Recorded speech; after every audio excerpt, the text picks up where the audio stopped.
అస్సలం వాలేకుమ్ friends, welcome back to Ayesha channel. ఈరోజు మన రెసిపీ వచ్చేసి కొరియన్ రామన్ బౌల్ అండి. 5 మినిట్స్లో చేసుకోవచ్చు. టేస్ట్ మాత్రం స్పైసీగా చాలా బాగుంది. స్పైసీ లవర్స్కి అయితే చాలా ఇష్టంగా ఉంటుంది. ప్రాసెస్లోకి వెళ్ళిపోదాం. ఫస్ట్ స్టవ్ ముట్టించి కడాయి పెట్టండి. దీంట్లో 2 కప్స్ వాటర్ని యాడ్ చేసుకోండి.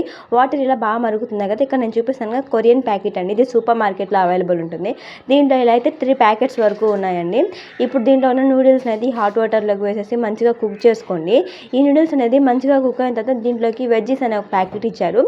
ఈ ప్యాకెట్ని అయితే వేసేసి మంచిగా కలపండి. కలిపేసిన తర్వాత అలానే ఒక మసాలా కూడా ఇచ్చారండి. ఈ మసాలా చాలా స్పైసీగా ఉంది. ప్యాకెట్ మొత్తం వేసేసేయండి. వేసేసి మంచిగా కలిపేసేయండి. ఇక్కడ మనం ఫాలో అవ్వాల్సింది కొరియన్ స్టైల్ కాబట్టి ఎగ్ని ఇలా ప్లేన్ సర్ఫేస్ మీద తట్టి ఫింగర్తో తొక్కు తీసి ఆ 2 ఫింగర్స్ని లోపల పెట్టి ఎల్లో పార్ట్ అనేది విడిపోకుండా వేయాలి. నాదైతే విడిపోయిందండి.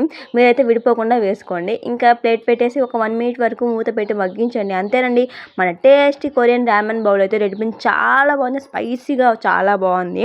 ప్లీజ్ మీరైతే సబ్స్క్రైబ్ చేసుకోండి.